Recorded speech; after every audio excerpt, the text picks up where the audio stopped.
G'day everybody, Mick from oztruckintv. Always trying to catch up with guys out on the road and in the work environment. And look, here we are tonight. We've caught up with Dave Sweeney. Of all people. Look, Dave, you've got a pretty busy schedule, so you're a really hard guy to get hold of. And look, you're an owner driver. You've got the band. Yep. You've got church. Mate, in the past few weeks we've been chatting about a political party. That's right. Now, when you mentioned it to me, it was like, I said, are you for real? Am I right? That's right. I said, yeah. Are you for real? And not that I doubted what you were saying, it's like it was something that I wouldn't expect to hear from you. Yeah. How's that going, Phil? Oh, well, pretty much what's happened, we're all sick and tired of things that are happening in the transport industry beyond our control. Of course, yeah. And a lot of the stuff's the same old thing and a lot of different stuff as well, but it never seems to be that we've got a voice. Yeah, true. That, you know, I'm pretty sure that everybody out there that's going to watch this will agree. Yeah. Well, it never seems that we've got a voice in anything that we do or say. You know, we're always the first to cop a fine or people think ill of us and stuff. But it's further from the truth. You know, people in the transport industry are just like everybody else. You know, they've got families, they've got interests, they've got mortgages, they're paying their trucks off or their cars off or whatever. So I've been listening, the last year and a half I've been listening a lot to Parliament on the radio. Okay, yep. And especially after the election in September last year and some of these micro parties, as they call it, getting into the Senate. And the effect that these parties have been able to have on some pretty major decisions that affect the whole country in the Senate. They're holding the major parties at bay, aren't they? Well, they're keeping them honest. Yep. They're keeping them honest. Now, of course, I'm thinking this would be a great opportunity to get some people into the Senate. Yep. To get one person into the Senate. And then I thought, well, why just one person? Why don't we have a rep in every state stand up and see what happens? Yep. Why don't we have a political party that represents the transport industry and the members of that political party to be truckies or ex-truckies? People from the industry. From the industry, yep. That know all about it. So I had a talk to lots of different people about it. We came up with a name. You know the original name we came up with. It was... well, we won't say the name. Yep. But it was too close to another affiliation, you know. So listening to drivers out there, we came up with a different name, the Australian Road Transport Party. Yep. Which pretty much encapsulates what we're about, who we are, and what we're about. We want to be a voice for the industry. So basically, mates looking after mates. That's the kind of deal we want to do. So what's the process as far as political party truckies? Yeah. Like a lot of guys are probably watching this going, all right, you know, you're only a truckie, how smart's this guy?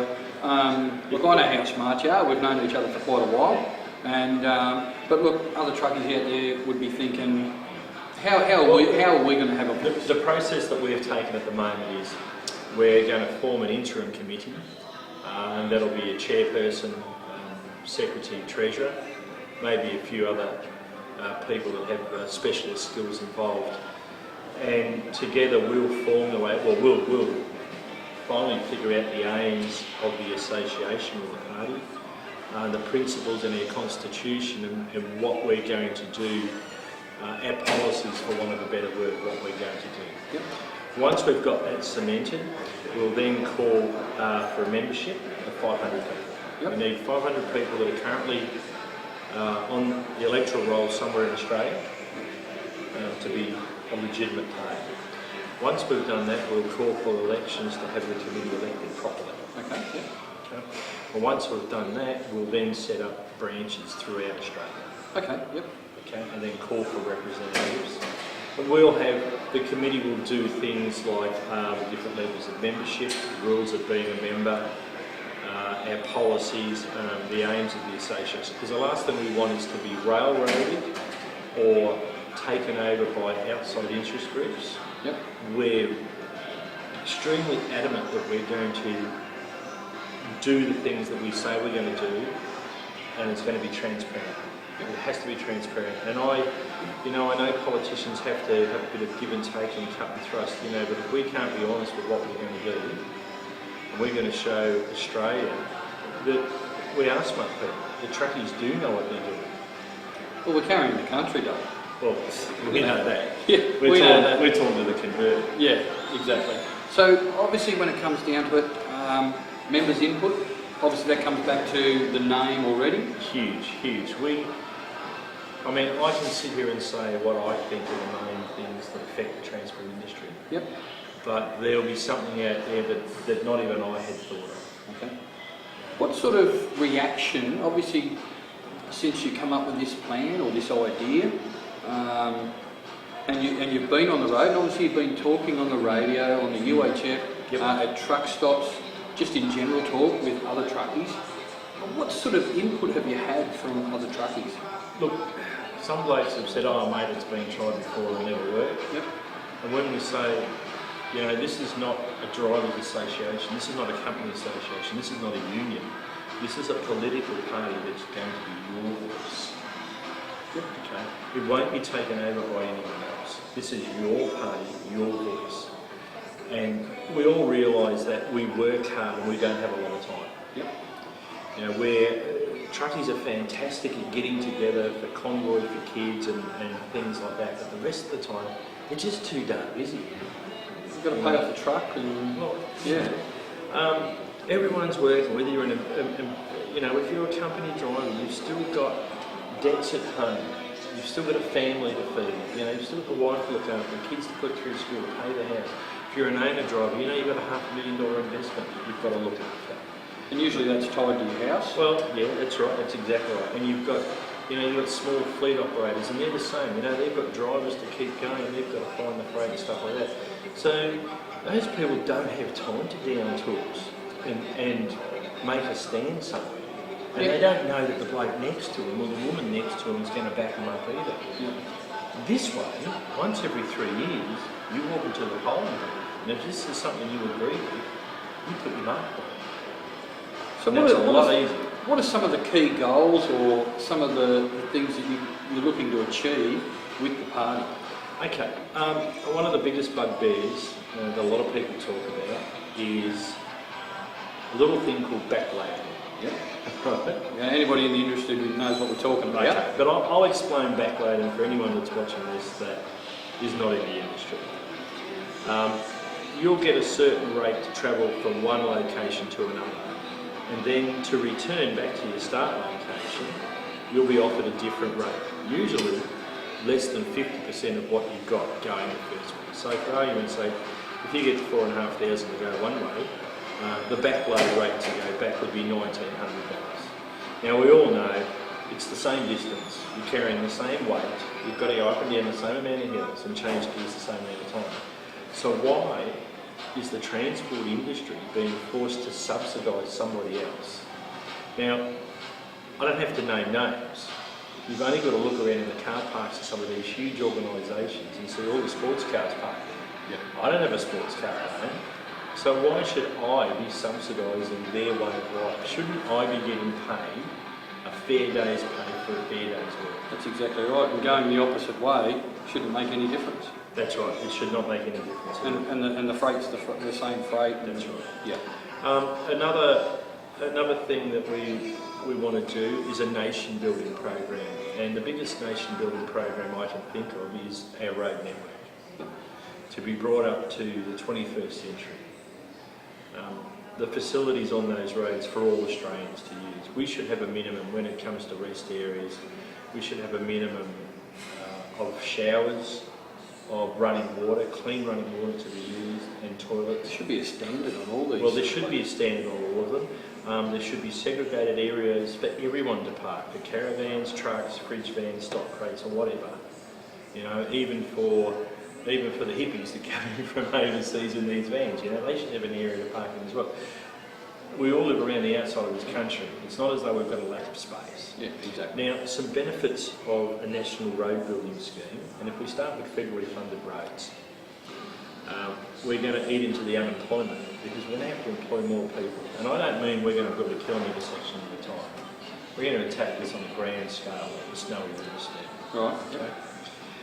The amount of work that's going to be involved, there's going to be employment across all sections of all industries, from labourers, surveyors, concreters, suppliers, you name it, it's going to be there. Okay? And those people can be drawn from the various areas where this work is being done. So we're going to eat into the unemployment. If we've got more people in employment in Australia, it's more tax dollars that come back into the system that can be used. Of course, yeah. Okay? Now, the transport system already pays way more than its fair share in taxes. So part of our full cost recovery for operating heavy vehicles is those tax dollars that get taken from us to be redirected into this road building fund. Yeah. Okay? That sounds ultimately fair. Well, we're paying all these extra taxes, these user taxes and charges because we're heavy vehicles on the road. Let's put that money back into the road. And just keep improving the road. I mean, these roads are going to need upgrade and maintenance. But I'm not talking one lane in each direction. I'm talking 4 lanes in each direction on the federally funded. Well, the road freight task is forever increasing. Well, as the population increases within Australia, every time somebody's born, that person in their life, they're a consumer. From what they eat, to what they wear, to what they put into their grey matter, to the things they buy, where they live. Yep. It all gets carried by us. So if you look at the roads as the arteries of the country, you look at the truckies as the red blood cells that carry everything that's needed to feed that body. So we are the red blood cells. Well, and by having a more efficient road system, okay, we're going to have less accidents. With having proper rest facilities, we're going to have less fatigue accidents right across every mode of operation in Australia as well. By having smoother roads, we're going to have less damage done to the heavy vehicles, which means less downtime, more productivity. Less wasted money there as well. Yeah, a lot of the times too, we've got people that usually, obviously, I spoke to you recently, and you were at Tarcutta. Yeah. And that's one facility in Australia where they've got it right. Oh, look, but it's only one. It's one. I think, personally myself, I'd like to see the Tarcutta changeover pads emulated. Wherever there's a changeover pad, that should be the standard. And further than that, it should be the basis of all parking facilities. Well, when I spoke to you, and for people that don't know, I mean, how many showers are there? There's 8 showers. 8 showers. The floors are heated. Floors are heated, solar heating for the hot water, and there's a huge number of bays there. Oh, look, it's off the road, it's all concrete. Obviously there's people in the town that are employed to keep those facilities up to date, so there's another couple of people employed, that sort of thing. We've got a fantastic opportunity here to change things. A lot of other ideas. We've got another way of raising money within Australia for the governments to only borrow from that pool in Australia, not borrow from overseas dollars, and repay back in commercial sense. I won't say too much about it now. It's not my idea. It's another chap that came up with this, but it has a little bit to do with superannuation. And it's a great wealth building policy for all Australians. Now, will the normal truckie, the everyday truckie, have the opportunity to have an input? Yes.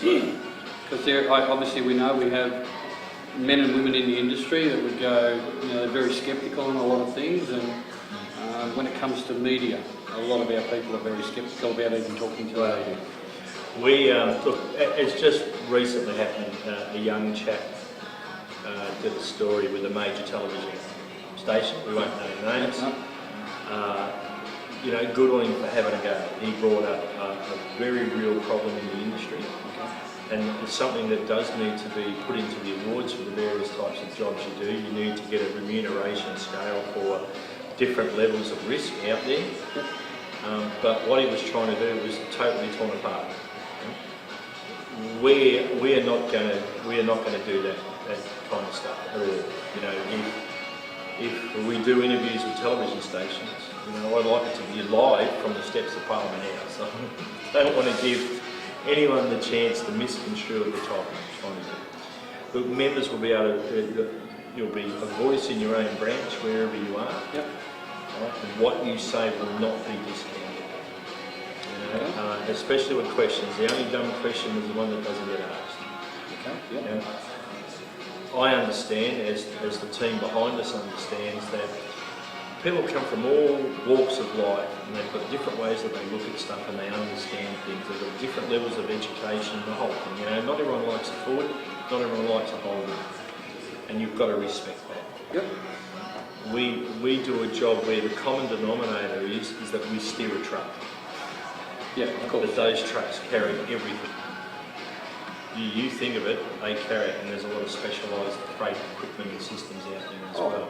It's a huge network, isn't it? That's right. And the other thing that's common is we're taxed. We're taxed well beyond what we should be, all over the place. Yep. Okay. Now, one thing we probably won't be able to do much about, and that's individual state fines and stuff like that, because that's up to the states. But what we can do is we can work with the so-called national NHVR people to come up with more realistic ways of doing things.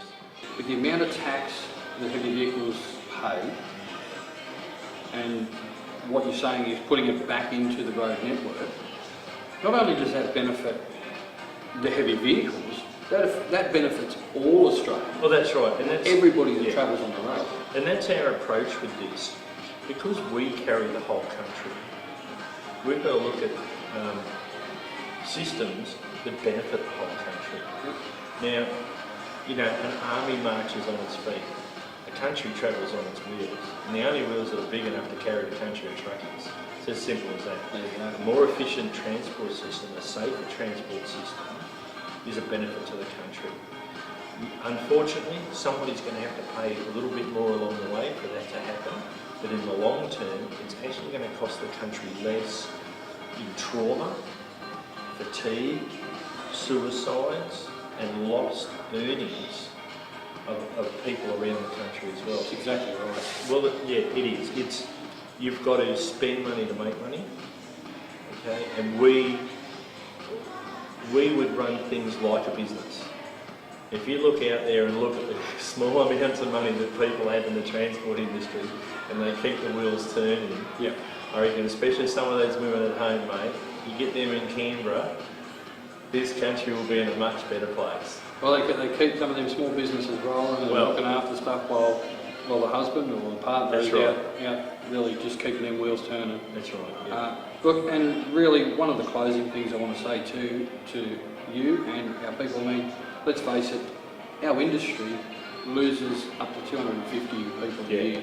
In our industry, if that was, this is just my opinion, and a lot of our viewers would probably agree, in our industry, if this was any other industry that lost that many people in a year, there'd be a lot of attention on that. Yeah. Look, I encourage people as they're driving around to look at those crosses on the side of the road. Yep. You'd be surprised how many of those crosses are truckers. Yeah. Really. And with that, and we're not at war on the highways. And everybody should have the right to come home when they go to work. Everybody. We give the best pay and the best equipment to our emergency services, law enforcement, and things like that. You know, why in the 21st century do long distance and local truck drivers operate state-of-the-art equipment on third world roads? What's that about? Yeah, exactly. We need to get into the 21st century. We do, and you know, the transport industry in Australia is an asset. Of course. You know, and there is no other system of delivering freight, not rail, not air, and not sea, that can deliver what we can deliver as quick and as efficiently as we can. And we can do it even more efficiently. We can attract more of the right people if we were treated like every other industry. Exactly. I mean, obviously, the signs are on the front of trucks, we see them. Without trucks, Australia stops. Well, I spoke to you about this one before. Without truckies, Australia stops. That's right. You know, so you've got to have someone to steer them. You've got to have someone to steer them, and who better than a good, great Aussie truckie? Well, that's right. Man or woman. Exactly. Black, white or brindle, I don't care. Mate, as long as they can do the job and get the job on. So, all right, Dave. Good luck moving forward with the Australian Road Transport Party. Moving forward, that's a political statement. Forward. We're not going to use that. No. But here, congratulations on Thanks, mate. starting that. And the Well, I'm support. not necessarily going to be the person that's out there. Someone's got to start. And that's all I am. I'm the mover, shaker and motivator. I doubt that I will be an elected representative or even the chairperson of the committee. I just want to push this along and get it going. And someone has to, and we appreciate it. And down the bottom, we'll put the Facebook address Yeah, that'll be good. for the Australian Road Transport Party, and you can go across there and ask to join. Yeah. And obviously these guys will put you through. And As soon as we've got a membership platform done and we can then get people in, register the party, vote, and we're away. Yep. Very good. All right. Well, you've been watching oztruckintv, an exclusive interview here with Dave Sweeney. A very from- tired day. from the Australian Road Transport Party, and send in your feedback. Thank you very much. Thanks, guys. See you. It's a long, hard road when you're doing it alone. There's a lifetime of good memories that I can call my own. They've stopped and seen all the gut trails in between. What made me the man I am today? Working this country's roads to make my pay.